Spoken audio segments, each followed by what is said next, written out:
Big Sills, National Football Show. We are in divisional round championship week. I think that's cool. I'm good with that. I mean, the storylines are already starting. Can I say this to Philadelphia Eagle fans right out of the gate? You have a merit badge today. You have an opposing player, okay, saying this, and I'm paraphrasing, Dexter Lawrence. Man, I can't send my mom down there. She'll start wolfing in there with the Eagle fans, and she'll start wolfing along with the Eagle fans, and my mom might start throwing hands. Dude, what an absolutely great home field advantage that is. That the Eagle fans strike fear in the players and their family's safety. I dig that. That's a home field advantage. Hey, Eli Manning on the Manning telecast the other night goes, hey, I never thought I'd ever go down and watch a Giant game ever. I'm paraphrasing here too. Eli goes, I'm going to go probably break the rule and go down there. And I can't think how many one-gun salutes I'm going to get when I go down to Philadelphia for the Giant-Eagle game on Saturday night. So you got Eli Manning and you got Dexter Lawrence saying that. Don't come to the lake, says Philiopolis. Dude, that is so great. I love that. Oh, my God. I think that is classic. I think it's the greatest home field advantage. Man, when you got people saying, hey, I don't know, man, you want to go to Lincoln Financial? Well, hey, make sure you don't wear the opposing gear. It's great. That's what makes fan bases like Buffalo and Philadelphia and Chicago and places like that a spectacular electric home field advantage. That's why the fans get juiced for that kind of shit. That's why you and I bitch every day here, Monday through Friday, 3 to 6. By the way, the legendary Eagle Seth Joyner will join us at the bottom of the hour. Part of our post-game show here on JAKIB Sports. We're going to talk some ball with our boy. And by the way, anytime Seth is on, it's like a classroom. So that'll be at the bottom of the hour. I love that. James, Danger Zone. When Big Sills played down at the Orange Bowl, the Imperial March? The Imperial March in Star Wars? They would dim the lights, and all of a sudden the smoke would come. Who invented the smoke coming out of the tunnel? You're welcome. You're welcome. Okay? You're welcome. Everybody does that. Now they got turnover chains. You're welcome. The smoke would start coming as we came out of da, da, da, da, da, da. Then they would dim the lights. Here come the Canes. And trust me, when you're 31-0 and you hadn't lost a game in 3 years and you're coming out of the tunnel in the smoke and the Imperial March, I mean, hey, man, it's pretty intimidating when you walk out there and you see the other team going, holy shit. We used to frighten teams doing that. And that's what you got going on Lincoln Financial. You got this going on, man. I don't know if I'm going to send. Dexter Lawrence is going. I can't send my mom down there, man. She'd start wolfing with Eagle fans, and I can't have it because my mom would start throwing hands. Yeah. Holy cow, man. That is so awesome. Good for you, man. Jalen Hurts versus Dimes Jones. Who would have thunk it at the beginning of the year? Daniel Jones versus Jalen Hurts in a divisional game Saturday night. Lincoln Financial. And now you have people saying this about both players. One's an NFL MVP, and the other one might just be a franchise quarterback in New York. Look at how things have changed. Hey, personally, and some of you are right. Watch this.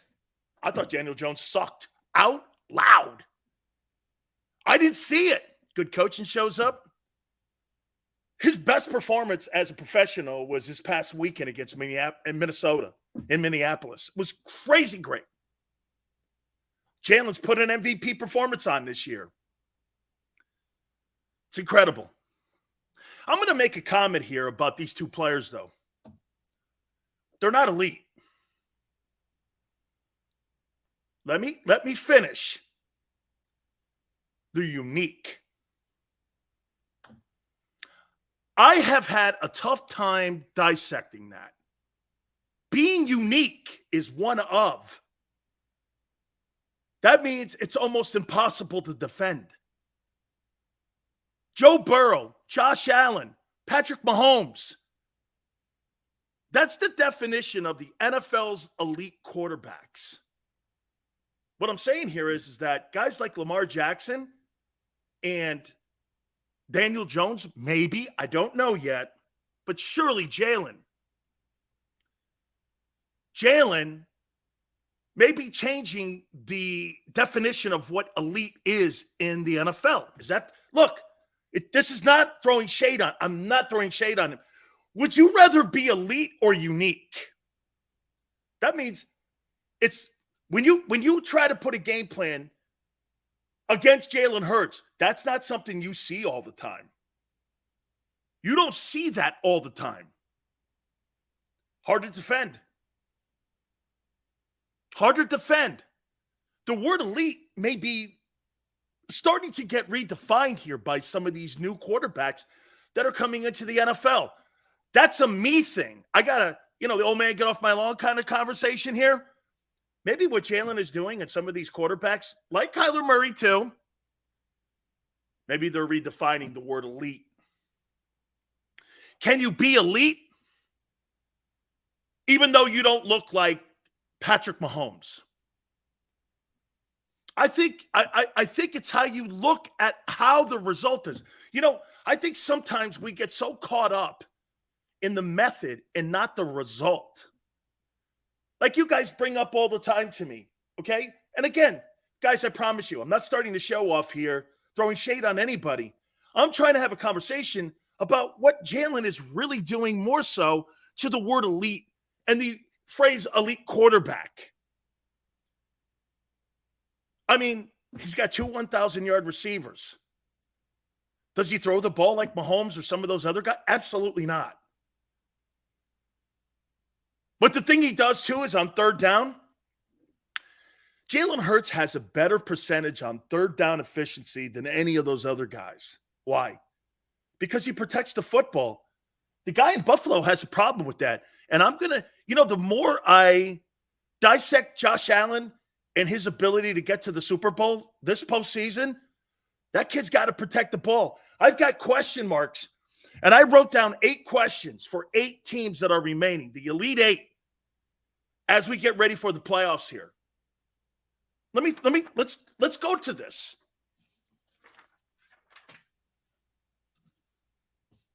I mean, the definition of elite. Okay, I think Daniel Jones, he's got to show me again he can do it. Okay. Hurts' best win is Minnesota. Okay, well, what's the best win for the Niners? Seattle? I mean, dude, you can go any team in the NFC and have that conversation. What's the best victory? What's the best victory for the Giants? Also Minnesota? The Eagles blew out the Minnesota Vikings. Okay?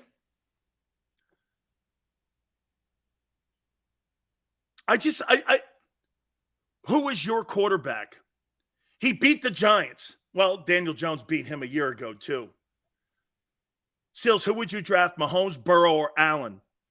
It'd be crazy for me to sit here and tell you that I wouldn't draft Patrick Mahomes, even though I love Joe Burrow.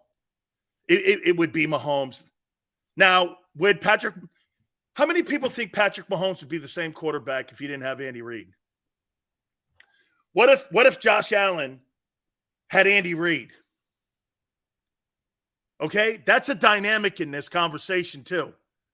What if Joe Burrow had Andy Reid? Okay, what if those guys, Andy Reid's the best coach in the NFL today. He's the best coach. Philiopolis said, Mahomes is just different. I think you're right. But I do think that Andy Reid is a tremendous mentor to quarterbacks and to coaches. I think he's a tremendous coach when it comes to developing. I wrote down 8 questions for the 8 teams. And you tell me, before we get to the topics, you tell me if we're in line here. Eagles, do we not agree? The number one question going into the playoffs for the Eagles is Hurts' health. How healthy is he? Now, he's not on the IR. He's not on the injury list. He's completely healthy. Now, it was a fancy walkthrough today, but he's not on the injury list. Hurts' health, in my opinion, is the question. I think that's the biggest question. Even more so than the coaches. We're going to get to that here in a sec, too. Here's the Bills. Can Allen take care of the football?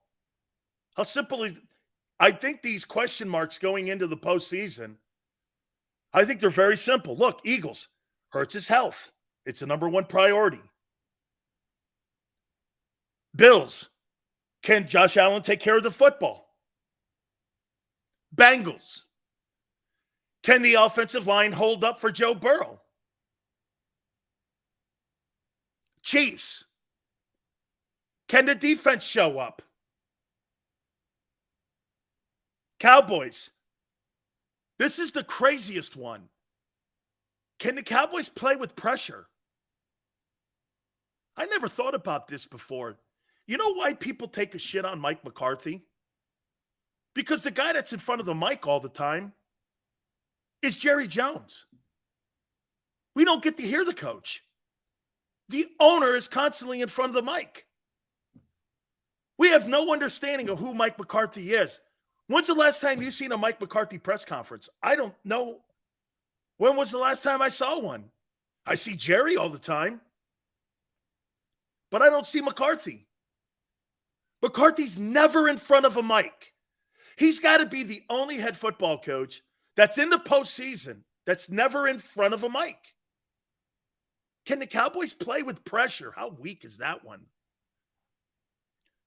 49ers. Will Purdy hit the wall?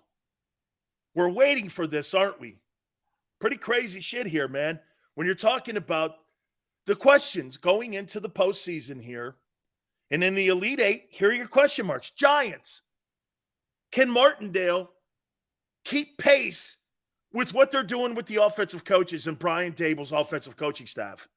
Will Martindale's defense match what they're doing on offense? They looked really good against the Vikings. And the Jags. Was that the Jags' big moment against the Chargers? Can they do it again? Was that an emotional? They were so emotional to win that game. Can they do it again? So, Eagles, Hurts' health. Bills, Allen take care of the ball. Bengals, O-line holding up. Chiefs, can the defense show up? Cowboys, can you play with pressure? That's the weakest one of them all. 49ers, will Purdy hit the wall? Giants, will the defensive coaches, Martindale and those guys, be as good as Brian Dable? And the Jags was last week the pinnacle of their postseason. Can they go to Kansas City and do it again? Pretty simple shit here, man. You answer all the... Seriously, if you're the Eagles, you're looking at it like this. Hurts' health. Hurts' health. We're going to know immediately, too, on how the play calling goes. Okay? Brock Purdy's Jeff Garcia 2.0? I don't think so. I don't think so.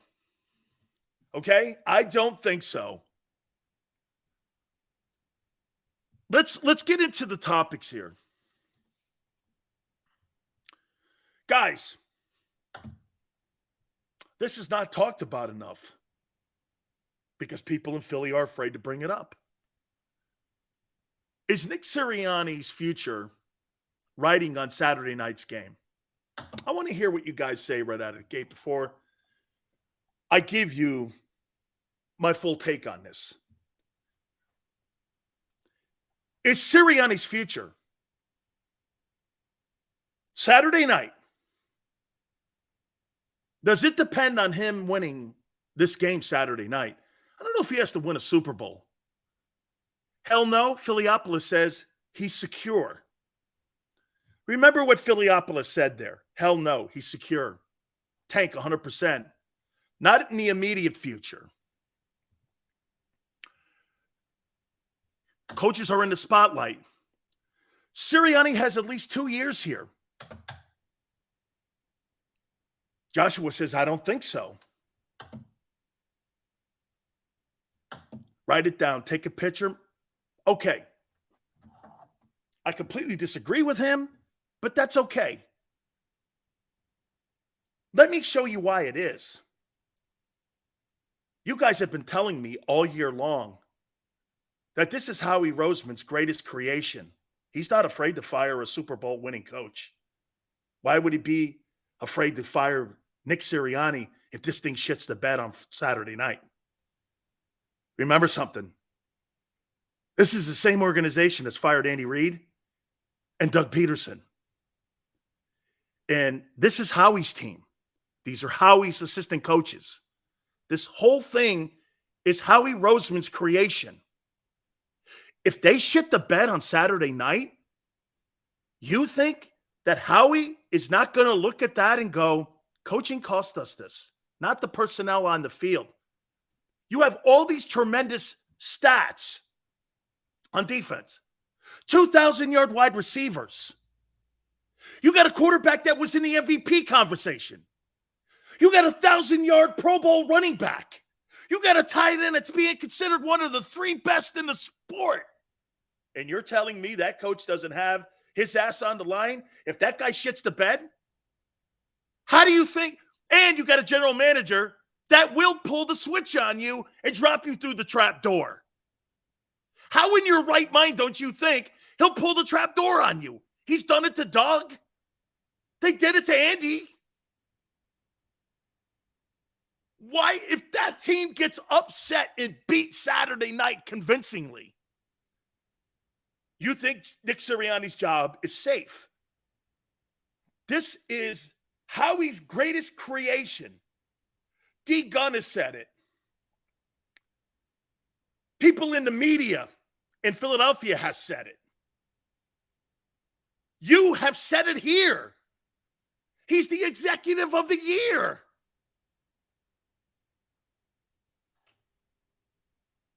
Sirianni loses his ball game Saturday night. Is his job safe? Interesting. This is not shared success in Philly.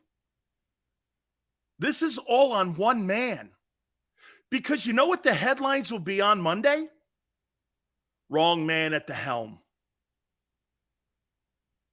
Wrong man at the helm. God forbid Doug Peterson pulls the upset off and beats Kansas City and Sirianni loses Saturday night.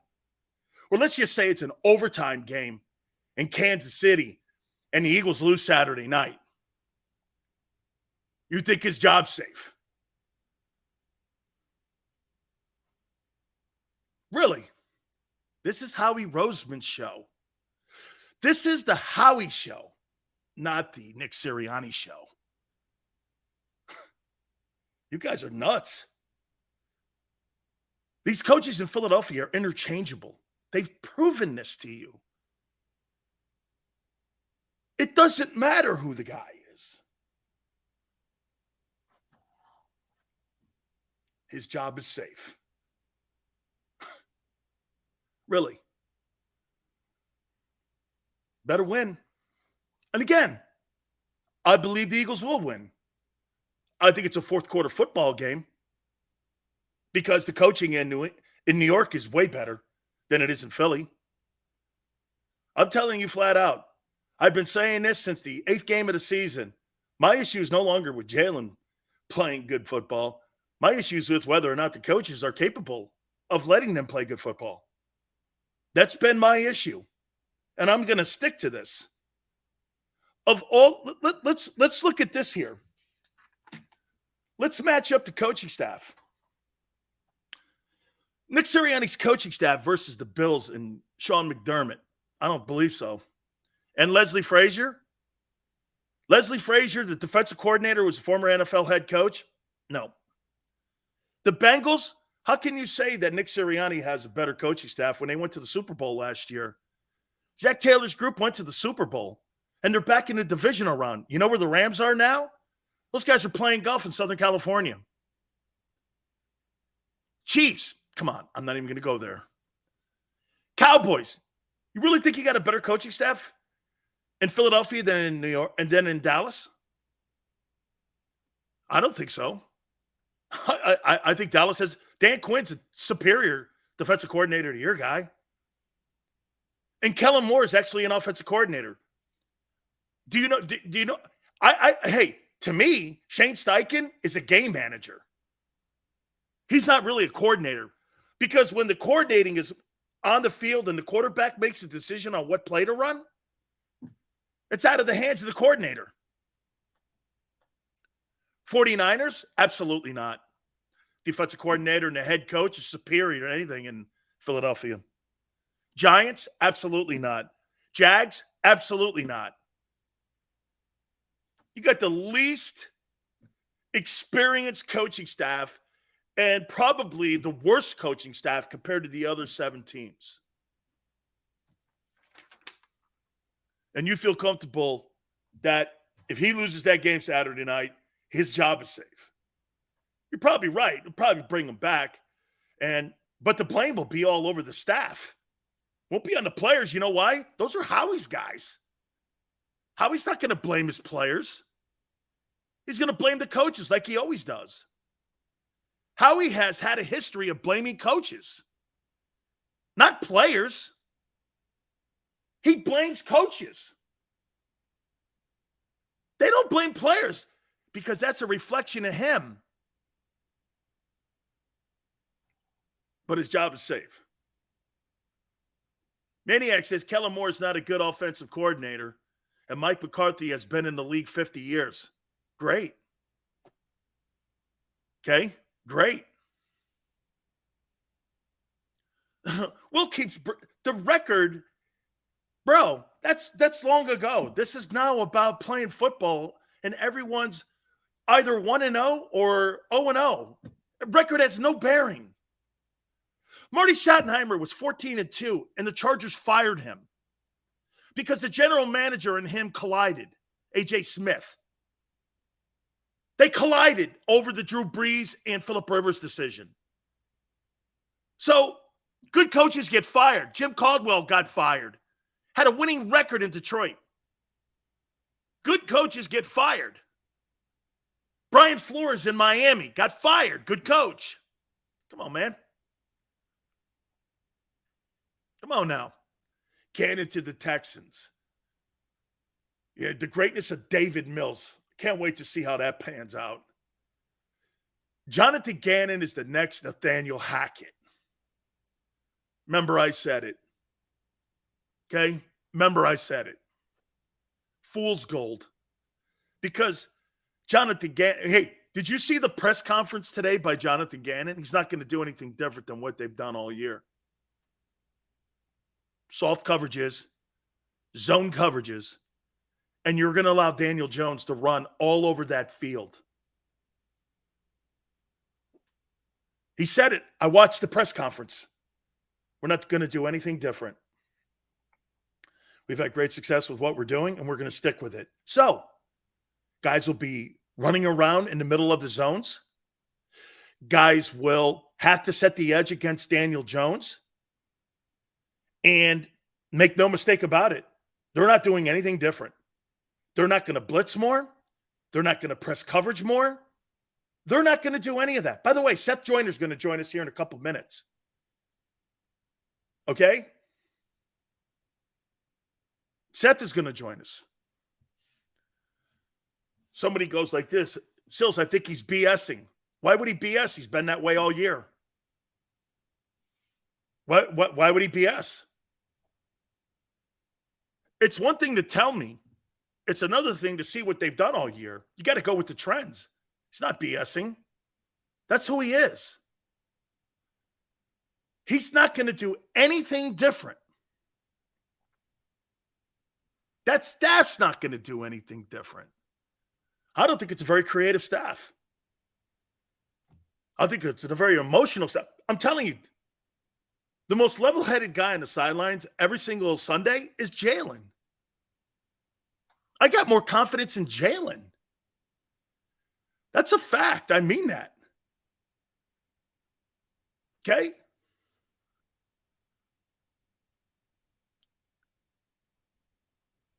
Seals, you have to. Seals, why would he tell the Giants our game plan? Because the Giants already, they're not going to do anything that the Giants don't know already.